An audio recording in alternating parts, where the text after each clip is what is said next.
দায়িত্ব নেওয়ার পর বুধবার দ্বিতীয়বারের মতো ব্রিটেন সফরে যাচ্ছেন প্রেসিডেন্ট ডোনাল্ড ট্রাম্প। এর মধ্যে তার জন্য রাজকীয় সব প্রস্তুতি সম্পন্ন করা হয়েছে। তবে এমন সময় তিনি সফরে যাচ্ছেন যখন দেশটির প্রধানমন্ত্রী কিয়ার স্টারমার নিজেই নানা অভ্যন্তরীণ সংকটে আছেন। প্রেসিডেন্ট ট্রাম্পের বিরুদ্ধে বিক্ষোভের প্রস্তুতি নিচ্ছে স্থানীয়দের একাংশ। একই সময়ে তার জন্য বিব্রতকর হতে পারে এপস্টেইন ইস্যু, কারণ তার সফরের ঠিক কিছুদিন আগে আমেরিকা থেকে নিজেদের রাষ্ট্রদূতকে প্রত্যাহার করতে বাধ্য হয় ব্রিটেন।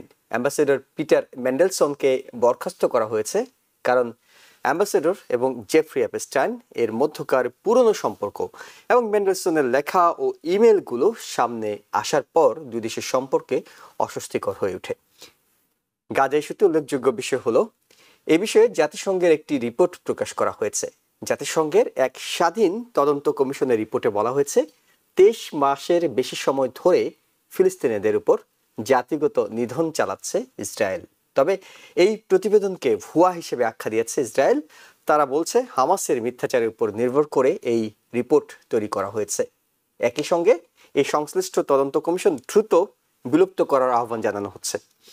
অন্যদিকে গাজা নগরীতে স্থল অভিযান শুরু করেছে দেশটি। এদিকে সম্প্রতি কাতারের ইসরায়েলের হামলার ঘটনায় দোহায় আরব ইসলামী দেশগুলোর জরুরি সম্মেলনে এক ইসরায়েলের এই আচরণকে কাপুরুষিত হামলা বলে উল্লেখ করা হয়েছে। সম্মেলনে নেটোর মতো গালফ কোঅপারেশন কাউন্সিলের জিসিসি যৌথ প্রতিরক্ষা ব্যবস্থা চালু করার বিষয়ে অঙ্গীকার করা হয়েছে। সম্মেলনে জিসিসির সদস্য দেশ বাহরাইন, কুয়েত, ওমান, কাতার, সৌদি আরব, সংযুক্ত আরব আমিরাত একটি প্রতিরক্ষা চুক্তি করেছে। জিসিসির সদস্য দেশগুলোর নিরাপত্তা নিশ্চিত করতে এই চুক্তি করা হয়েছে বলে তারা বলেছেন। এসব কারণে মুখে স্বীকার না করলেও কিছুটা উদ্বিগ্ন ইসরায়েল। এই অবস্থায় ইসরায়েল দীর্ঘমেয়াদে কূটনৈতিকভাবে এক ঘরে পরিস্থিতির মধ্যে পড়তে যাচ্ছে বলে আশঙ্কা করছেন দেশটির প্রধানমন্ত্রী বেঞ্জামিন নেতানিয়াহু। সোমবার তিনি সতর্ক করে বলেছেন, দেশটি এমন এক বিচ্ছিন্ন অবস্থার মধ্যে পড়তে যাচ্ছে যা বছরের পর বছর স্থায়ী হতে পারে। এমন অবস্থায় ইসরায়েলের স্বনির্ভর হওয়ার উপর জোর দিয়েছেন তিনি। তার মতে ইসরায়েলকে বিদেশি বাণিজ্যের উপর নির্ভরশীলতা কমাতে হবে। তবে পাশে আছে বিশ্বস্ত বন্ধু আমেরিকা। নতুন এই বাস্তবতায় ইসরায়েল সফর করেছেন স্টেট সেক্রেটারি মার্কো রুবিও। নেতানিয়াহুর সঙ্গে সাক্ষাৎ করে তিনি জানিয়েছেন, গাজায় চলমান সংঘাতে ইসরায়েলকে অবিচল সমর্থন দিয়ে যাবে আমেরিকা। এই সময় পশ্চিমা বিভিন্ন দেশ প্যালেস্তাইনকে স্বীকৃতি দেওয়ার যে পরিকল্পনা করছে তার সমালোচনা করে রুবিও বলেন, এই পদক্ষেপ স্বাধীন প্যালেস্তাইন রাষ্ট্র গঠনের ক্ষেত্রে কোনো প্রভাব ফেলবে না, উল্টো এটি হামাসকে আরো সাহসী করে তুলবে। ইরান ইস্যুতে বেশ কঠোর হতে যাচ্ছে আমেরিকা। ইরানের তেল বিক্রিতে শূন্যের কোঠায় নামিয়ে আনতে বেশ কিছু নিষেধাজ্ঞা দিয়েছে ট্রাম্প প্রশাসন। হংকং ও ইউনাইটেড আরব আমিরাত ভিত্তিক ইরানের কয়েকটি ব্যবসা প্রতিষ্ঠান ও ব্যক্তির উপর এই নিষেধাজ্ঞা দেওয়া হয়েছে। বাংলাদেশ প্রসঙ্গ, United state trade representative USTR এর একটি প্রতিনিধি দল বর্তমানে বাংলাদেশ সফরে রয়েছেন। বিজিএমইএ এর সাথে বৈঠকে তারা জানিয়েছেন, যদি বাংলাদেশের পণ্যে 20% বেশি কাঁচামাল আমেরিকা থেকে যায়, তবে সেই পণ্যের উপাদানের ওই অংশ আমদানিতে আরোপিত অতিরিক্ত শুল্ক অর্থাৎ এক্সট্রা ট্যারিফ যেটি যোগ করা হয়েছে সেটি কমানো যেতে পারে। অর্থাৎ পুরো পণ্যে নয়, শুধুমাত্র সেই অংশ যেখানে আমেরিকান কাঁচামালের ব্যবহার হয়েছে তার উপরে ছাড় প্রযোজ্য হবে বলে সে দলটি জানিয়েছে। এইসব বিষয় নিয়ে কথা বলবো টিভিএন 24 নিউজ নেটওয়ার্কের নিয়মিত আয়োজন আওয়ার ডেমোক্রেসি অনুষ্ঠানে। সবাইকে স্বাগত জানাচ্ছি, আমি ইহসান জুয়েল। আমাদের সাথে বিশেষজ্ঞ অতিথি হিসেবে যুক্ত হচ্ছেন ইউনিভার্সিটি অফ নিউ অরলিন্সের প্রফেসর ডক্টর মোস্তফা সরোয়ার এবং socio political analyst Mahmud Reza Chowdhury. আপনাদের দুজনকে স্বাগত জানাচ্ছি। আমরা দর্শকদের শুরুতে একটা ধারণা দেওয়ার চেষ্টা করেছি কি ঘটছে আমেরিকা এবং আমেরিকা কেন্দ্রিক বিশ্বে। প্রফেসর ডক্টর মোস্তফা সরোয়ার, আপনার কাছে জানতে চাই, প্রেসিডেন্ট ডোনাল্ড ট্রাম্প ব্রিটেন যাচ্ছেন তিনি দ্বিতীয়বারের মতো। তার এই সফরটি কোনো গুরুত্ব আছে কিনা, থাকলে কোথায় আছে? এবং আমরা যেটি অ্যাপস্টেইন ইস্যু নিয়ে বলছিলাম যে সেই কারণে কিছুটা বিব্রতকর পরিস্থিতি তৈরি হয়েছে, আপনি কতটা বিব্রতকর পরিস্থিতি তৈরি হয়েছে বলে মনে করছেন, কিংবা এই সফর থেকে বিশ্ব তো বটেই, আমেরিকার সাথে সম্পর্কের উত্থান পতন লেনদেন আসলে কি হতে যাচ্ছে? এই যে সফরটা, মানে যদিও মানে রাষ্ট্র মানে প্রেসিডেন্ট হিসেবে উনি দুবার যাচ্ছেন স্টেট ভিজিটে, যেটা খুব রেয়ার কেস, কাজে এই জন্য উনি খুব মানে মানে এ নিয়ে খুব ব্র্যাক করছেন। কিন্তু এগুলো সমস্ত কসমেটিক ব্যাপার। মানে পোশাকি। আহ, যুক্তরাষ্ট্রের সঙ্গে যুক্তরাজ্যের বন্ধুত্ব অতি গভীর, এবং আমরা দেখেছি যে আহ, যখনই কোনো মানে যুক্তরাষ্ট্রের কোনো সমস্যা হয় ইউরোপীয় দেশগুলোর সঙ্গে, তখন কিন্তু যুক্তরাজ্য সব সময় যুক্তরাষ্ট্রকে অলমোস্ট ব্ল্যাঙ্ক চেক দিয়ে থাকে, আমরা যেটা দেখেছি। কাজে সেই সম্পর্ক তো অটুট থাকবে। তবে এই সফরে একটা জিনিস আমরা লক্ষ্য করছি যে ওখানে কিন্তু একটা দক্ষিণপন্থী মানে কাইন্ড অফ আপরাইজিং হচ্ছে। মানে বেশ আগে যেটা অতটা আমরা দেখিনি, বর্তমানে কিন্তু বিশাল মানে সভা হচ্ছে, ডেমনস্ট্রেশন হচ্ছে, এবং তারা কিন্তু মানে যে গ্রুপটা করছে তারা কিন্তু কিছুটা বর্ণবিদ্বেষী। তারা আসলে ইমিগ্রেশনের ব্যাপারটা নিয়ে তাদের মেইন হেডে। তার অর্থ যে অন্য যে জাতিগোষ্ঠী যারা রয়েছে ইংল্যান্ডের বিভিন্ন মানে ইউনাইটেড কিংডমের যে বিভিন্ন কলোনি থেকে যারা আসছে, আমার যেন মনে হচ্ছে এই ডেমনস্ট্রেশনটা তাদেরকে তাদের তাদের এগেনস্টে, মানে ইমিগ্রেশনকে আরো টাইট করা, এবং তুমি আমার মতো দেখতে নয়, অতএব তুমি আসলে ইউনাইটেড কিংডমের কিছু নও, এমনি একটা অ্যাটিটিউড যেটা আমরা দেখছি যে যুক্তরাষ্ট্রের মাগা মুভমেন্টে যে এক্সট্রিম রাইট উইং এর যে ব্যাপারগুলো তার সঙ্গে একটা মিল রয়েছে। এবং এরা হয়তো ডোনাল্ড ট্রাম্পের মানে সমর্থক হতে পারে, হওয়ারই সম্ভাবনা খুব বেশি। তবে কাউন্টার ডেমনস্ট্রেশনের সম্ভাবনা খুব বেশি, এবং অলরেডি শুরু হয়ে গেছে। কারণ আমরা জানি যে লন্ডন শহরের মেয়র সে কিন্তু ডোনাল্ড ট্রাম্পকে খুব পছন্দ করে না, এবং সে কিন্তু মানে মানে ওই যে যেটাকে আমরা বলি ইউকে মানে সাদা সাদা সে টাইপের লোক নয়, আমরা জানি। কাজেই আমরা দেখবো যে এই ভ্রমণটা কি হয়। কিন্তু এই ভ্রমণটা বিশেষত আমি এটাকে খুব গুরুত্ব দিচ্ছি না, এটা পোশাকি। যদিও একটা ব্যাপার যে অ্যাম্বাসেডর যাকে করেছে সাম্প্রতিক চাকরি থেকে বরখাস্ত করেছে যৌন কেলেঙ্কারির কে সন্দেহ করে, কারণ তার নামে কোনো আমি দেখিনি যে কোনো মানে ইনডাইটমেন্ট অথবা কোনো কনভিকশন হয়েছে। কিন্তু যেহেতু অ্যাম্বাসেডর পজিশনটা খুবই একটা গুরুত্বপূর্ণ পজিশন, যেটা একটা দেশের মর্যাদাকে রিপ্রেজেন্ট করে বাইরের দেশে, বিশেষ করে যুক্তরাষ্ট্রের মতো পৃথিবীর সবচেয়ে শক্তিশালী দেশে যাকে পাঠিয়েছে, তার সঙ্গে ওই ভদ্রলোক এপস্টাইনের সঙ্গে যে সম্পর্ক, সেই কারণে সে বরখাস্ত হয়েছে। কিন্তু একটা মূল বিষয়টা হলো যে এইখানে আসলে প্রেসিডেন্ট যখন সংবাদ সম্মেলন কিংবা সাংবাদিকদের মুখোমুখি হবেন, তখন নিঃসন্দেহে ব্রিটেনের সাংবাদিকরা তো বটে, সেখানে বিশ্বের বিভিন্ন গণমাধ্যমের সাংবাদিকরা থাকবেন, তারা প্রেসিডেন্টকে আমাদের প্রেসিডেন্টকে এই প্রশ্নটি করবেন, এটি জন্য আসলে প্রস্তুত থাকতে হবে। এটি হয়তো একটা বড় দাগে বলা যায়। মাহমুদ রেজা চৌধুরী, একটু আপনার কাছে জানতে চাই, যেটি প্রফেসর ডক্টর মোস্তফা স্যার বলছিলেন যে ব্রিটেন তো সবসময় আমাদের বন্ধু, একেবারে জিগিরি দোস্ত যদি বলা যায়, সেটি তো আসলে ব্রিটেন। কারণ শুরুতেই যে কোনো বিষয়ে তাদের সমর্থনটা আমরা পেয়ে যাই, অটো পেয়ে যাই। সেই ব্রিটেনও কিন্তু কিছু কিছু জায়গায়, বিশেষ করে এইবার আমরা জানি যে কিয়ার স্টারমারের উপর চাপ আছে, তার মন্ত্রিসভা থেকে চাপ আছে, তার এমপিদের পক্ষ থেকে চাপ আছে, বিশেষ করে প্যালেস্তান ইস্যুতে চাপ আছে, এবং ব্রিটেন খোলামোলাভাবে বলছে তারা প্যালেস্তানকে স্বীকৃতি দিতে যাচ্ছে, ইসরায়েলের ব্যাপারে তারা নানা সময় নিন্দা জানাচ্ছে, যেটি এই জিগরে দোস্ত হওয়ার পরও আমেরিকার নীতির বিরুদ্ধে যাচ্ছে। এবং অন্যতম আরেকটি ইস্যু আলোচনা আসতে পারে, সেটি হলো যে যখনই আমরা দেখছিলাম জেলেন্সকির সঙ্গে সমস্যা ছিল ট্রাম্পের, তখন ব্রিটেনের উদ্যোগে কিংবা অন্য ইউরোপীয় নেতারা মিলেই তো মিলে ঝুলে দেয়ার যে বিষয়টি থাকে সেটি করছিলেন। এই আলোচনা, দুই নেতার আলোচনা তো নিঃসন্দেহে প্রেসিডেন্ট ট্রাম্প প্যালেস্তান ইস্যুটা জানতে চাইবেন কিনা কিয়ার স্টারমারের কাছে, কিংবা কিয়ার স্টারমার ইউক্রেন ইস্যুতে প্রেসিডেন্ট ট্রাম্প কতটা অগ্রগতি করেছেন সেই বিষয়গুলো জানতে চাইবেন কিনা। ধন্যবাদ জুয়েল আপনাকে, ধন্যবাদ আমার আজকের সাথে যিনি ডক্টর মোস্তফা সারওয়ার আলোচনায় ডক্টর মোস্তফা সারওয়ার, ওনাকে স্যার বলে সম্বোধন করতে চাই, কারণ উনি আমার অনেক সিনিয়র, ঢাকা বিশ্ববিদ্যালয়ের টিচার ছিলেন, যে বিশ্ববিদ্যালয়ে আমি একসময় ছাত্র ছিলাম। মোস্তফা সারওয়ার স্যার কথা আমি শুনেছি, কিন্তু ওনার সাথে আমার কখনো বসার সৌভাগ্য হয়নি। উনি আমার চাইতে বেশি বিশ্বকে দেখেছেন, মার্কিন যুক্তরাষ্ট্রকে দেখেছেন, অগাধ পড়াশোনা রাখেন, অতএব ওনার সাথে বসতে পারার এই অপরচুনিটিকে আমি একটা অনার বলে মনে করি। দ্বিতীয়ত হচ্ছে জুয়েল, আপনার যে প্রশ্ন, সে প্রশ্ন হচ্ছে যে আপনি সবসময় দেখবেন যে মার্কিন যুক্তরাষ্ট্র এবং ব্রিটেনের সম্পর্কটা হচ্ছে, মার্কিন যুক্তরাষ্ট্র যদি প্রশ্ন করে তুমি কি আমার জন্য উপর থেকে ঝাঁপ দিতে পারবে, যুক্তরাজ্য বলবে কত উপর, তাতে তার কোনো স্কাই ইজ দ্য লিমিট। যুক্তরাষ্ট্র যুক্তরাজ্য এই দুটো দেশ একে অপরের প্রতি অত্যন্ত বন্ধুবৎসল এবং অত্যন্ত সহযোগিতা করে একজন অপর সঙ্গে। যুক্তরাষ্ট্র হলে, যুক্তরাষ্ট্রের যদি কেস হয় সেখানে ব্রিটেন সমর্থন করে।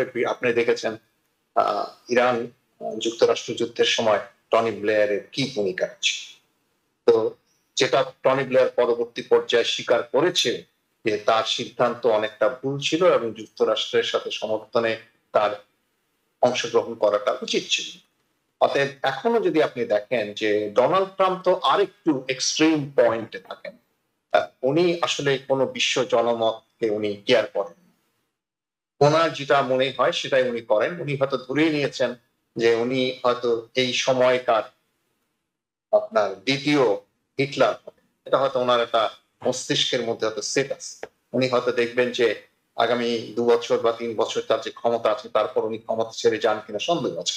তো এখন যে সম্পর্কটা ব্রিটেনের সাথে হচ্ছে সেটা হয়তো যুক্তরাষ্ট্র জানতে চাচ্ছে যে এই যে জাতিসংঘের একটা প্রস্তাব হয়েছে, এই যে ফ্রান্সের প্রেসিডেন্ট যে একটা প্রস্তাব করেছে যে স্বাধীন প্যালেস্টাইনকে একটা আলাদা রাষ্ট্র হিসাবে স্বীকৃতি দেয়া, সে ব্যাপারেও ইউরোপের অনেক দেশ ইনক্লুডিং ইউকে রাজি হয়েছে। এটা একটা ব্যাপার আছে যে সে ইউকে কতটা অগ্রসর হয়, কতটা তার পক্ষ থেকে, যুক্তরাষ্ট্রের পক্ষ থেকে সরে যায়, এটা একটা দেখার বিষয়। যুক্তরাষ্ট্রের প্রেসিডেন্ট সেটা হয়তো একটু মেজার করতে চাবেন এবং পাশাপাশি উনি হয়তো দেখতে চাবেন যে যুক্তরাষ্ট্রের সাথে যে সম্পর্ক বিদ্যমান আছে ইউরোপের যেসব দেশে, ইউরোপের যে সমস্ত দেশ আপনার অলরেডি ফ্রান্সের প্রেসিডেন্টের সাথে একাত্মতা ঘোষণা করছে, তারপর ইউক্রেন এবং রাশিয়ার প্রশ্নে যে দ্বন্দ্বগুলো দেখা যাচ্ছে ইউরোপের রাষ্ট্রগুলোর সাথে, সেখানে আপনার ইউকে কতটা তার সহায়ক শক্তি থাকে এবং তাকে কতটা সাহায্য করে। তবে আমার ব্যক্তিগতভাবে মনে হয় স্যার মোস্তফা সরোয়ার আমাকে কারেক্ট করে দিতে পারবেন, আমি বিনয়ের সাথে ওনার কাছ থেকে শুনতে চাবো যে ultimately at the end of the day আমার মনে হয় না বিশ্ব যে পরিস্থিতির মধ্যে দিয়ে অগ্রসর হচ্ছে তাতে করে যুক্তরাষ্ট্র যুক্তরাজ্য যদি যুক্তরাষ্ট্রের পাশে থাকেও তাহলে সেটা কোনো প্লাস পয়েন্ট হবে বলে আমার দৃষ্টিভঙ্গিতে মনে হয়। এবং যে ভয়টি আসলে নেতানিয়াহু নিজেও পাচ্ছেন যে সামনের দিনগুলোতে হয়তো এক ঘরে হয়ে যাওয়ার একটা আশঙ্কা আছে, তিনি তার অর্থ বিষয়ক একটা সেমিনারে বলছিলেন তার দেশের, যেটি প্রফেসর ডক্টর মোস্তফা সরোয়ার আপনার কাছে জানি যে আসলে এত কিছুর বিষয় তো আসছে ঘুরে ফিরে সেই গাজা প্রসঙ্গের কারণেই। গাজার কারণে বলা হচ্ছে এক ঘরে হয়ে যাওয়া, গাজার কারণে বলা হচ্ছে ইউকে আমেরিকার বাইরে গিয়ে কিছু একটা করছে। আপনার কাছে যেটি জানি সেটা হলো যে অনেক আশঙ্কা কাতারের হামলার বিষয়টি নিয়ে। কাতারের হামলার বিষয়ের পরে আমরা দেখলাম যে উপসাগরীয় দেশগুলো তারা একজোট হয়েছে, তারা নেটোর মতো করে একটি প্রতিরক্ষা ব্যবস্থার কথা ভাবছে। তারা ভাবছে এখন পর্যন্ত হয়তো সেটি করতে কতটুকু পারবে আমেরিকার নীতির বাইরে গিয়ে। কাতারে আরেকবার কি ইসরায়েল হামলা করতে পারে, এই আশঙ্কাটি নিয়ে যখন কথা হচ্ছিল তখন প্রেসিডেন্ট ডোনাল্ড ট্রাম্প একটি উত্তর দিয়েছেন। আমরা একটু সেটা শুনে নিই ছোট করে, তারপর আপনার কাছে প্রশ্ন করছি। Netanyahu said that he doesn't rule out targeting Hamas anywhere they are. You said that you don't want to see Qatar hit again. Are there any guarantees that Qatar? Well, he won't be hitting in Qatar, as I say. I call it Qatar. You call it Qatar. You're actually more right, but actually you're allowed to go. The Emir said you can say it any way you want, but I've always thought of it as Qatar. I think it's a beautiful sound, and actually they've been a very good ally. And a lot of people don't know that, but he won't be hitting Qatar, but he will be maybe going after. Professor doctor Mostafa Sarwar, যেটি জানতে চাই, Iran ইস্যুতে আমরা দেখেছিলাম তাকে প্রশ্ন করা হয়েছিল ইরানে হামলা করবেন কিনা, করতে পারি নাও করতে পারি, এটি একমাত্র আমিই বলতে পারি, তিনি এভাবে উত্তর দিয়েছিলেন। তারপরে আমরা দেখলাম তিনি প্রায় 2 সপ্তাহ সময় দিচ্ছিলেন, তার 2 দিনের মাথায় ইরানে আমেরিকা স্বয়ং নিজেই হামলা করে বসলো। কাতারের বিষয়ে তিনি বলছেন যে না, ইসরায়েল যেহেতু কাতার আমার বন্ধু, আমেরিকার বন্ধু, ইসরায়েল সেখানে হামলা করবে না। কিন্তু ইসরায়েল বলছে হামাস যেখানেই থাকুক সেখানে আমরা আঘাত করব, সেটি কাতার হোক কিংবা অন্য কোনো দেশ হোক। কতটা আসলে আপনিও নিশ্চয়তা পাচ্ছেন যে না, মনে হয় কাতারে একটা করেছে এরপর আর করবে না? হ্যাঁ, আপনার ওই প্রশ্ন উত্তরের আগে মাহমুদ রেজা চৌধুরী, তাকে আমার অনেক মানে অন্তরতম শ্রদ্ধা এবং ধন্যবাদ। এবং আপনি যেটা বলছেন যে এই যে ২ জন যদি একত্র হয়েও যায়, তাহলেও কি এর জন্য কোনো মানে পৃথিবীর রাজনীতিতে কোনো কনসিকুয়েন্স থাকবে কিনা? এরা যদি একা হয়ে যায় তাহলে তো কনসিকুয়েন্স থাকবে না। কিন্তু প্রশ্ন হলো এরা একা হবে কিনা? তার আগে এখন আমি যেতে পারি আপনার প্রশ্ন এবং এটারই আমরা সহযোগী উত্তর পেয়ে যাব। আপনি দেখুন, গালফ ডিফেন্স কাউন্সিল যেটা করতে চাচ্ছেন নেটোর মতন, হ্যাঁ, আপনি চিন্তা করে দেখুন, এই গালফ দেশগুলো তার যে অস্ত্র, সেই অস্ত্র তারা কোথা থেকে পায়? এই অস্ত্রের পার্টস কোথা থেকে পায়? এই অস্ত্রগুলোকে চালাবার জন্য ট্রেনিং কোথা থেকে পাচ্ছে? এবং এগুলোর সার্ভিসিং এর জন্য কোথায় কোম্পানিগুলো যাচ্ছে? একই উত্তর, ইউনাইটেড স্টেটস অফ আমেরিকা। যদি মানে মানে যুক্তরাষ্ট্রের সঙ্গে ইসরায়েলের বন্ধুত্ব থাকে, আর যদি ইসরায়েল এদের কাউকে আক্রমণ করে এবং যুক্তরাষ্ট্র যদি সেটাকে সমর্থন করে, আমি হাইপোথেটিক্যালি বললাম, তাহলে তারা কি করবে? তাদের তো অস্ত্রর যদি পার্টস যুক্তরাষ্ট্র না দেয়, সব অকেজো হয়ে যাবে। গোলাবারুদ যদি এখান থেকে না যায়, এটা কাজে আমি মনে করি যে গালফের যে এরা বলছে যে এরা সব ইউনাইটেডলি একটা ডিফেন্স করবে, সেটা যে কতটা এফেক্টিভ আমার সন্দেহ হচ্ছে। আরো একটা ব্যাপার লক্ষ্য করে দেখুন, যে ইসরায়েল কিন্তু বলছে হামাসের কথা, হ্যাঁ, সে কিন্তু প্যালেস্টাইন বলে না, সে বলে হামাস। হামাসকে সে ধ্বংস করবে। হামাসকে কি গালফ স্টেটের কেউ সমর্থন করে মনে প্রাণে? আমার তো মনে হয় না। তার কারণ হামাস হলো ব্রাদারহুড, ইসলামিক ব্রাদারহুডের সদস্য। সাইদ আলা কুতুব, যে মানে ইজিপ্টের, এই মানে হামাদের বন্ধু হলো তুরস্ক। তুরস্কের এরদোয়ানের পার্টিও তাই, মানে ব্রাদারহুড। তাও কিন্তু সে হামাদের পক্ষে এসে যে একটা কঠোর কোন একটা সিদ্ধান্ত নেবে তা কিন্তু নেয়নি। সে মোস্টলি মানে লিপ সার্ভিস যেটাকে আমরা বলি, তাই করছে তুরস্ক। কাজে আমার যেন মনে হচ্ছে যে এই যে এরা যে সমস্ত একত্র করছে, একত্রে এদের মনের অন্তরের অন্তঃস্থলে রয়েছে হামাস যেন ধ্বংস হয়। এটা আমরা বুঝতে পারি। তার কারণ এদের মনার্কির জন্য যদি কেউ চ্যালেঞ্জ হয় ভবিষ্যতে, দ্যাট ইজ হামাস। হামাসের চিন্তাধারায় যে ব্রাদারহুড মুভমেন্ট আছে, সেটা কিন্তু বিভিন্ন গালফ স্টেট গুলোতে গোপনে রয়েছে এবং সৌদি আরবিয়াতে। কাজে তারা মানে হামাসকে মানে যতটা সমর্থন দিলে হামাস বেঁচে যেতে পারে, আমার মনে হয় না এই দেশগুলোর কাছ থেকে আসবে। Now let's look at the Iran. আপনি লক্ষ্য করে দেখুন, ইরানকে যখন ইসরায়েল আমরা ছোট্ট করে একটা বিরতি নিই, ফিরে এসে আপনার কাছ থেকে প্রশ্নের উত্তরটি নিচ্ছি। দর্শক আমাদের সঙ্গে থাকুন। আবার স্বাগত। আওয়ার ডেমোক্রেসি অনুষ্ঠানে আমাদের সাথে আছেন প্রফেসর ডক্টর মোস্তফা সরওয়ার এবং মাহমুদ রেজা চৌধুরী। প্রফেসর মোস্তফা সরওয়ার, যেটি আপনার কাছে জানতে চাচ্ছিলাম সেটি হলো যে আরব এবং ইসলামিক দেশগুলো কাতার ইস্যুতে একত্রিত হয়ে সম্মেলন করেছে। প্রেসিডেন্ট ডোনাল্ড ট্রাম্পের বন্ধু কাতার, তারপরও ইসরায়েল দ্বিতীয়বারের মতো কাতারে হামলা করার কোনো সাহস দেখাবে কিনা? সেটা নির্ভর করছে সম্পূর্ণ যুক্তরাষ্ট্রের উপরে। যুক্তরাষ্ট্র যদি গ্রিন সিগন্যাল না দেয়, ইসরায়েল কোনো কিছু করে না, এটা আমরা জানি। কাজে সেটা দেখা যায় যে কি হয়। তাহলে প্রশ্নটা একটু এইভাবে বলি যে দ্বিতীয়বারও যদি আমেরিকা ইসরায়েল হামলা করে কাতারে এবং আমেরিকা বলে যে আমি কিছুই জানি না, আমাকে কিছুই বলা হয়নি, আমি কিছুই জানতাম না, সেটি কাতার কিংবা আরব দেশগুলো দ্বিতীয়বারও বিশ্বাস করবে কিনা? না, ওরা বিশ্বাস করতেও পারে, নাও করতে পারে। সবাই যে এক বিশ্বাস করবে তাও কিন্তু আমার মনে হয় না। তাদের মধ্যে কিন্তু মতদ্বৈততাও রয়েছে। আচ্ছা, বিশ্বাস যদি না করে তাদের কিছু করণীয় আছে পাল্টা? করণীয় নেই, সেটা আমি বলছি যে তারা করণীয় যেটা, যেমন ধরুন আপনি মানে ব্যাপারটা লেটস সি, আপনি যখন ইসরায়েল ইরানকে আক্রমণ করে, আপনি ইরানের কথা বলেছেন সেই জন্য আমি এটাকে আনলাম এই আলোচনায়। ইরানকে যখন আক্রমণ করে তখন আপনি লক্ষ্য করে দেখুন যে ইসরায়েল ইরানকে আক্রমণ করতে হলে যে এয়ার স্পেস থেকে যায় তারা কার? তারা তো এই আরব দেশগুলো। এই আরব দেশের এয়ার স্পেস যদি ব্যবহার না করতে পারে তাহলে তো ইসরায়েলি প্লেন ইরানকে আক্রমণ করতে পারে না। ওরা কি কখনো এটাকে বাধা দেওয়ার চেষ্টা করেছে?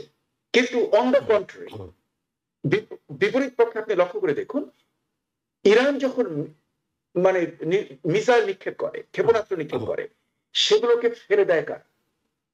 ফেলে দিয়েছিল কার? এই লাস্ট ইয়ার আমরা দেখলাম কে? জর্ডান এবং অন্যান্য আরব কান্ট্রিজরা। কাজেই আমাদের বুঝতে হবে যে ওখানকার ইকুয়েশনসটা কি। এটা একটা জটিল পরিস্থিতি। তারা যে একত্র হয়ে একটা কিছু করবে এবং তাদের যে সক্ষমতা আছে সেটা একটা বিরাট আমার কাছে প্রশ্নবিদ্ধ। এবং তারা আসলে করবে কিনা, কারণ আপনি একটা লক্ষ্য করে দেখুন, যদি কাতারের আক্রমণকে তারা সিরিয়াসলি নিত, হ্যাঁ, তাহলে অ্যাটলিস্ট তারা অ্যাম্বাসেডরদেরকে রিকল করতে পারতো। করেছে? করেনি তো। কাজে মানে লিপ সার্ভিসটা এটা হচ্ছে কি, তাদের প্রত্যেকেরই জনসাধারণ আছে, জনসাধারণের মধ্যে কিন্তু খুব ক্ষোভ রয়েছে, হ্যাঁ, সেটাকে ঠান্ডা করার জন্য প্রশমিত করা একটা কৌশল। আমরা একটু পরের প্রসঙ্গে যাচ্ছি। মাহমুদ রেজা চৌধুরী, আপনার কাছে পরের প্রসঙ্গে যাচ্ছি। সেটি হলো যে গাজা নিয়ে জাতিসংঘের একটি স্বাধীন তদন্ত কমিশন একটি রিপোর্ট দিয়েছে। এর আগে বহু প্রতিষ্ঠান বহুভাবে বলার চেষ্টা করেছে সেখানে গণহত্যা হচ্ছে, সংবাদ মাধ্যমগুলো বলেছে, বিভিন্ন কমিটি বলেছে। জাতিসংঘের এই বলাটা, যেটিকে যদিও ইসরায়েল একদম গুরুত্ব দিতে রাজি নয়, তারা বলছে এটি হামাসের বক্তব্য, এই কমিটি বিলুপ্ত করে দাও, কিন্তু এই বলাটা শেষ পর্যন্ত কতটা ম্যাটার করবে, কিংবা এটা আসলে কোনো গুরুত্ব বহন করে কিনা? আপনি যদি একটু লক্ষ্য করেন তো দেখবেন জাতিসংঘের কিন্তু নীতি বা জাতিসংঘ যে সমস্ত রেজলিউশন তৈরি করে তার পেছনে কিন্তু 5টা বৃহৎ দেশ সদস্য আছে সিকিউরিটি কাউন্সিল। তো সিকিউরিটি কাউন্সিলের যদি ক্লিয়ারেন্স গুলো আপনার জাতিসংঘের পক্ষে থাকে তাহলে কিন্তু এটা ম্যাটার করবে। আর সিকিউরিটি কাউন্সিলের ব্যাপারে ধরেন আপনি যখন সেখানে যুক্তরাষ্ট্র আছে, ফ্রান্সও আছে, সে যুক্তরাষ্ট্র যদি সেখানে কোনো ভেটো প্রদান করে, এবং যুক্তরাষ্ট্র তো always in every corner they will try to protect the interest of the Israel no matter what, and Israel also listen to the United States of America. এই ক্ষেত্রে আপনি যদি দেখেন যে যুক্তরাষ্ট্র চাচ্ছে না জাতিসংঘ এরকম কোন রেজলিউশন তৈরি করুক, তাহলে কিন্তু এই রেজলিউশন তৈরি হলেও এটা ম্যাটার করবে কিনা এই ব্যাপারে সন্দেহ আছে 65%। আর বাকিটা ধরতে পারেন যেটা রেজলিউশনটা কাজ করতেও পারে, কারণ একটা বুদ্বুদ তৈরি। কিন্তু আমি দ্বিতীয় প্রসঙ্গে যেটা বলবো, এই বুদ্বুদ তৈরি হওয়ার পরেও যদি আরো বিশ্বের মুসলিম রাষ্ট্র বলে কোন রাষ্ট্র পৃথিবীতে এখন নাই, এই রাষ্ট্রগুলো মূলত রাজতন্ত্রকে চালায়। অতএব তারা চেষ্টা করবে যাতে করে এমন কোন ডেমোক্রেটিক বা এমন কোন পাবলিক আপলিফট না হয় যেখানে তার রাজতন্ত্র একটা প্রশ্নের মুখে পড়ে যায়।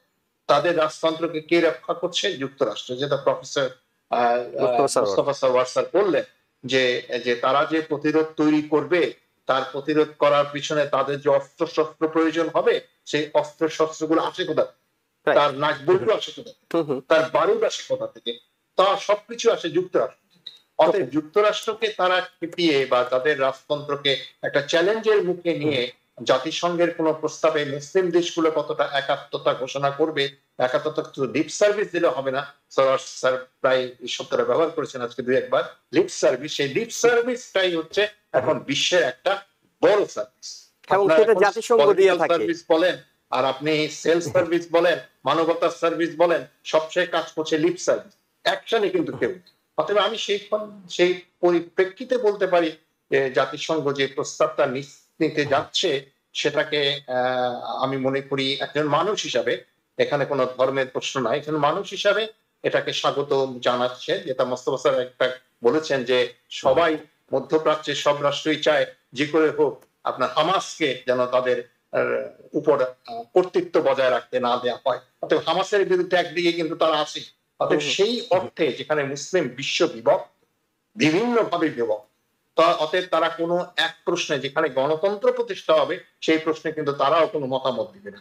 দ্বিতীয়ত হচ্ছে হামাস যদি সন্ত্রাসী হয়ে থাকে তাহলে আমি বলবো সন্ত্রাসী কম বেশি বিভিন্ন টাইটেলে বিভিন্ন ফেসে পৃথিবীর সবাই যারা আছে তারা সবাই কম বেশি সন্ত্রাসী, কারণ সবাই মানবতার বিরুদ্ধে কাজ করছে, মানবতার পক্ষে কেউ কাজ করছে আমার প্রফেসর ডক্টর মোস্তফা সরোয়ার, আমি একটু আপনার কাছে এরপর যে প্রসঙ্গটাতে যেতে চাই সেটি আমেরিকান বাণিজ্য দল আছে এখন বাংলাদেশে, তারা যে বিষয়টি বলেছে একটু সংক্ষেপে আপনার কাছে একটু বুঝে নিতে চাই বেসিকলি যে তারা আসলে কি বলছে, কিসের উপর 20% কাঁচামাল নিয়ে গেলে সেটি আমেরিকা আমদানি করার সময় শুল্ক কমাবে, আসলে কি বলতে চাইছে তারা? না, আমাদের বুঝতে হবে যে আমরা কিন্তু বাংলাদেশের পত্রিকাতেও এবং বিভিন্ন আলোচনাতে আমরা দেখেছি যে নাম্বারটা সম্পর্কে একটা ক্লিয়ার মানে আইডিয়াটা নেই। হচ্ছে কি যে 35 থেকে 20 বাদ দিয়ে দিয়েছে, বুঝতে পারলাম কিছু ক্ষেত্রে, কিন্তু নো মানে 35 থেকে 15 বাদ দিয়েছে, 20-তে নিয়ে আসছে অনেক তদবিরের পরে। কিন্তু অলরেডি যে একটা বেস ট্যারিফ ছিল সেটা ছিল 16.5, সেটাকে কিন্তু লোক খুব কম বলছে। হ্যাঁ, শুধুমাত্র ওই যে পোশাক রপ্তানিকারক যারা মানে ওর বিভিন্ন অর্গানাইজেশনে যারা হেড তারা উল্লেখ করছে যে এটা তার হলো যে ট্যারিফ যে নতুন যে নেগোসিয়েশন হচ্ছে সেটা দুটো মানে খুব গুরুত্বপূর্ণ ব্যাপার। একটা হলো যে জিনিসগুলো তৈরি করতে যুক্তরাষ্ট্রের কাঁচামাল ব্যবহার করা হবে 20%, তারই 20%কে তারা ই করবে মানে মাফ করে দেবে। এটাই একটা মানে ব্যাপার। দেখেন তাহলে তো কোনো লাভ হলো। হ্যাঁ, আপনি অনেক বেশি দাম দিয়ে যুক্তরাষ্ট্রের জিনিস কিনে আপনি 20% রিমিশন পেলেন, তাহলে তো আপনার যে আসল বেসিক যে লাভটা সেটা একটা প্রশ্নবিদ্ধ। আমি ঠিক পুরো জিনিসটা জানি না যে কোন কোন জিনিসকে বাংলাদেশকে রপ্তানি করতে হবে। হ্যাঁ, এবং তার যুক্তরাষ্ট্রের মার্কেট প্রাইস এবং আন্তর্জাতিক বাজারের মার্কেট প্রাইস এটা যেহেতু আমরা স্পেসিফিক এখনো জানা যায়নি, কাজে এটা বলা যাবে কতটা লাভ ক্ষতি। কিন্তু আমার যেন মনে হয় যে only for that component not others, আপনি যদি আগের বেস ট্যারিফটাকে অ্যাড করেন তাহলে it is 36.5, which is very challenging. মানে বাংলাদেশের রাষ্ট্র হিসেবে আপনি আমাদের যেটা মেইন প্রোডাকশন এবং আসল রপ্তানি পণ্য সেটা হলো গার্মেন্টস, এবং শুধু গার্মেন্টস রপ্তানির টাকাটার চেয়েও সবচেয়ে বেশি গুরুত্বপূর্ণ হলো যে কর্মচারী, দ্য ওয়ার্কার্স, প্রচুর লোক ওখানে কাজ করে এবং যারা প্রান্তিক জনগোষ্ঠী, এবং তাদের যদি চাকরি কোনো অসুবিধা হয় সেটা তো পুরো দেশের জন্যই দারুণ ক্ষতিকারক একটা ব্যাপার। কাজে আমার মনে হচ্ছে যে ট্যারিফের বর্তমানের যে আলোচনাটা এটা আলোচনা করতেই হবে, কারণ এছাড়া কোনো উপায় নেই। কিন্তু আমি যে রেজাল্ট সম্পর্কে খুব একটা বেশি আশাবাদী নই। অর্থাৎ বিষয়টা কি এরকম যে বাংলাদেশ যে গার্মেন্টস পণ্যগুলো আমেরিকা রপ্তানি করবে সেই পণ্যগুলো যখন বাংলাদেশে বানাবে তখন যে কাঁচামালটা তাকে আমদানি করে নিতে হবে বাংলাদেশকে, সেই তার 20% যদি আমেরিকা থেকে আমদানি করা হয় তাহলে এগুলো যখন রিটার্ন মানে ফিনিশ প্রোডাক্ট হিসেবে আমেরিকায় ব্যাক করবে সেখানে তারা ট্যারিফ কমিয়ে দেবে, এই ধরনের একটি প্রস্তাব তারা দিচ্ছে। ওই 2020 আপনি লক্ষ্য করে দেখেন, মানে এটা এখনো আমরা মানে প্রপার ক্যালকুলেশনে নাম্বারটা পাবো না যে কত টাকা কি। তার কারণটা হলো যে কোন কোন পণ্য দ্রব্য, এই পণ্য দ্রব্যগুলো যেটা যুক্তরাষ্ট্র থেকে যাবে 20%, সেটার আন্তর্জাতিক মার্কেট কত, আন্তর্জাতিক প্রাইস কত, অনেকগুলো অঙ্ক মিলিয়ে তাদেরকে হ্যাঁ মানে লাভটা আসলে হবে কিনা, যে ট্যারিফ কমানোর পরও কম দামে আসলে আমেরিকা থেকে তারা সেইগুলো কিনতে পারছেন কিনা, অনেকগুলো বিষয় অর্থনীতিবিদরা সামনের দিনগুলোতে ভালো বলতে পারবেন। মাহমুদ রেজা চৌধুরী, সময় শেষের দিকে আপনার কাছে বাংলাদেশ প্রসঙ্গে, বাংলাদেশের রাজনীতি প্রসঙ্গে জানতে চাই। অবশ্যই প্রথম বাংলাদেশ আমার শেষ বাংলাদেশ বিষয়টি থাকবেই, কিন্তু যেটি আপনার কাছে জানতে চাই সেটি হলো 5 আগস্ট পরবর্তীতে আমরা বহুমত, সবাই আলাদা আলাদা এজেন্ডা নিয়ে আসছিল, তারপর যখন জাতীয় ঐক্যমত্য কমিশন বৈঠক করছিল ধীরে ধীরে আমরা দেখছিলাম এক পক্ষে বিএনপি চলে যাচ্ছে পিআর এবং অন্যান্য ইস্যুগুলোতে, অন্যদিকে জামাত, এনসিপি তাদেরকে অনেক কাছাকাছি আমরা কথা বলতে দেখেছি। তারা পিআর নিয়ে একমত হয়েছেন, তারা গণপরিষদ নির্বাচন অর্থাৎ জুলাই সনদের অন্তর্ভুক্তি নিয়ে সেসব বিষয়ে একমত হয়েছেন। এখন যখন আবার আন্দোলনে জামাত নামছে, তখন আমরা দেখছি এনসিপি তাদের সাথে নেই।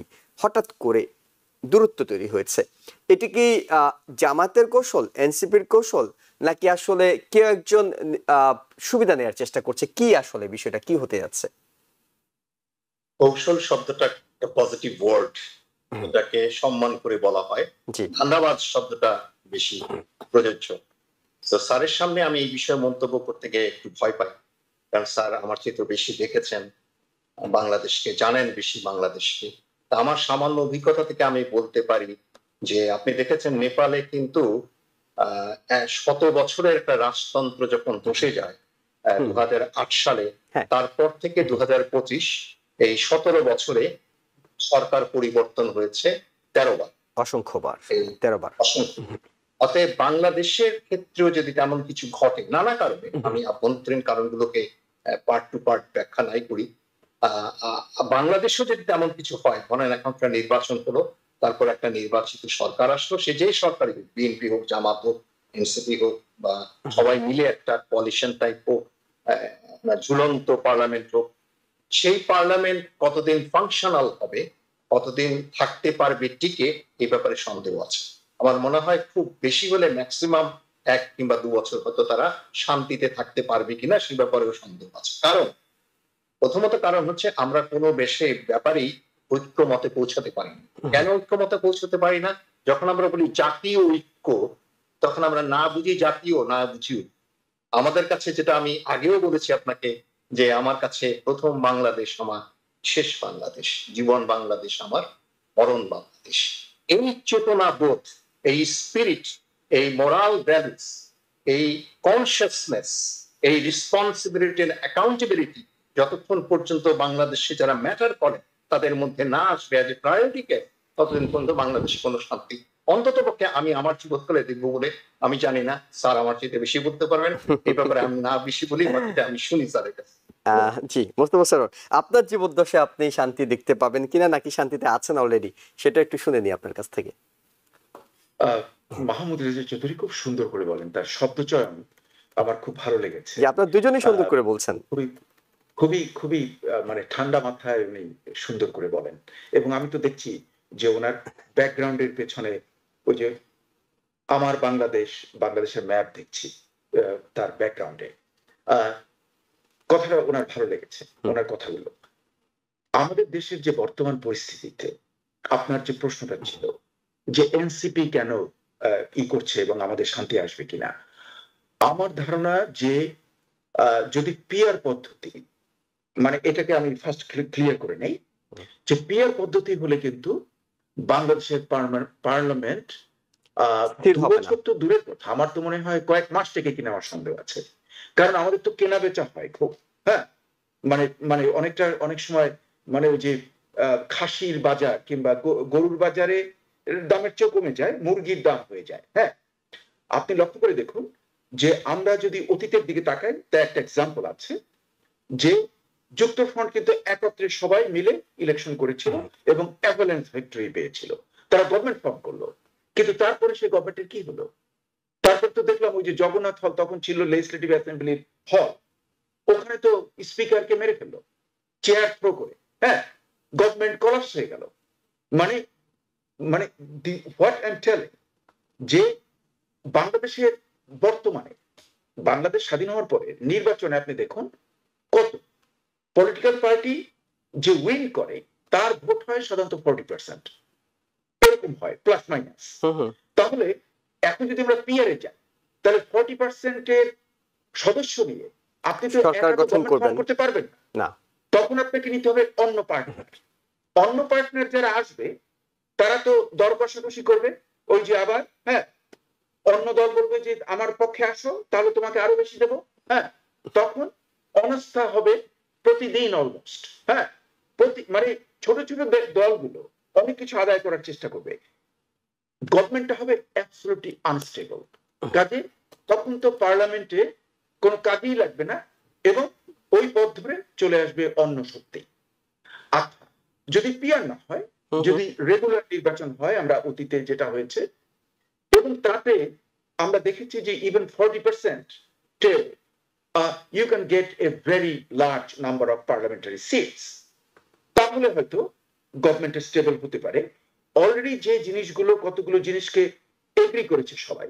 হ্যাঁ, যে পার্লামেন্ট মেম্বার আগে যেমন সে কোনো ব্যাপারে দলের বিরুদ্ধে যেতে পারতো না, কোনো ইস্যুতে এই পার্লামেন্টে ভোট দিতে পারতো না, এখন আমি দেখলাম যে ঐক্যমত্য কমিশনের মাধ্যমে কতগুলো ব্যাপারে তারা ফ্লোর ক্রস করতে পারবে। কিন্তু অনাস্থা এবং বাজেট, এই দুটোতে, এবং আরো কয়েকটা ব্যাপার আছে, কিন্তু এই দুটো মেইন, এরা ফ্লোর ক্রস করতে পারবে না। সেটাই কিন্তু সবাই মেনে নিয়েছে। তাতে যদি আগামী নির্বাচনে যে দল উইন করবে তাদেরকে অনাস্থা দিয়ে উৎখাত করাটা কঠিন হবে। কিন্তু যেটা মাহমুদ রেজা চৌধুরী বলেছেন সেটাকে লক্ষ্য রাখতে হবে যে মাঠের রাজনীতি কি হবে। যদি আন্দোলন শুরু হয়ে যায়, সেই ধরনের আন্দোলন দেখা যাবে হয়তো অন্যান্য যারা স্ট্রেঞ্জ বেড ফেলোস, যারা এখন ঝগড়া করছে, একজন আরেকজনকে খুন করার চেষ্টা করছে, দেখা যায় যে তার একত্রে আন্দোলন করছে। অতীতেও আমরা কিন্তু দেখেছি, অতীতে দেখছি আওয়ামী লীগ জামাত কোয়ালিশন করে তারা কিন্তু একত্রে বিএনপির এগেনস্টে আন্দোলন করেছে, জাতীয় পার্টির এগেনস্টে আন্দোলন করেছে। এর অনেক পারমুটেশন কম্বিনেশন হয়েছে। আবার কখনো বিএনপি জামাতের সঙ্গে। আমাদের বাংলাদেশে কিন্তু এই যে অ্যালায়েন্সের, শিফটিং অ্যালায়েন্সের কেউ কিন্তু প্রেডিক্ট করতে পারে না। এটা একদম দলীয় স্বার্থের উপরে ভিত্তি করে হয়। কাজে তেমনি যদি ঘটনা ঘটে তাহলে, এবং যদি আন্দোলন শুরু হয়ে যায়, তাহলে কিন্তু আবার আর একটা সমস্যা থাকে যে আন্দোলনটা যদি একটু মাথাচাড়া দিয়ে ওঠে, তাহলে কিন্তু আবার ওই যে তৃতীয় পক্ষ সুযোগ নেওয়ার চেষ্টা করবে। যে আশঙ্কা কিংবা গুজবটা বলা হচ্ছে, একদিকে তো প্রতিবেশী দেশ তাকিয়ে আছে, তারা এখনো আশায় আছে অনেক বিষয়ে, অন্যদিকে উত্তরপাড়া আছে, এবং সেখান থেকে যতই বলা হোক না কেন গুজব ছড়াবেন না, গুজবে বিশ্বাস করবেন না, তাদের অনেক কর্মকাণ্ড নিয়ে অনেকের মধ্যে প্রশ্ন আছে। একই সাথে যদি এখন এই সক্রিয় রাজনৈতিক শক্তিগুলো নিজেরা বিবাদে জড়ায়, তাহলে আসলে পরিস্থিতি কোন দিকে যায় সেটি নিঃসন্দেহে ফেব্রুয়ারি আসতে খুব বেশি দেরিও নেই। অনেক কিছুই আসলে পরিবর্তন, উলটপালট হয়ে যেতে পারে। তবে আমাদের আলোচনা করার সুযোগ থাকছে না, কারণ আমাদের সময় শেষ এই মুহূর্তে। আমরা পরবর্তীতে আরেকদিন এই বিষয় নিয়ে আলোচনা করছি। আপনাদের দুজনকে ধন্যবাদ আমাদের সঙ্গে যোগ দেওয়ার জন্য, একই সঙ্গে দর্শক যারা দেখছিলেন সবাইকে ধন্যবাদ জানিয়ে শেষ করছি আজকের মতো। আগামীকাল আবারও আওয়ার ডেমোক্রেসি অনুষ্ঠান দেখার আমন্ত্রণ জানিয়ে শেষ করছি। ভালো থাকবেন। টিবিএন 24 টেলিভিশন দেখতে আজই কল করুন 7187776556। লগ ইন করুন www.totalcablebd.com। নিউ ইয়র্ক থেকে সম্প্রচারিত টিবিএন 24 টেলিভিশন বিশ্বজুড়ে বাঙালির কণ্ঠস্বর।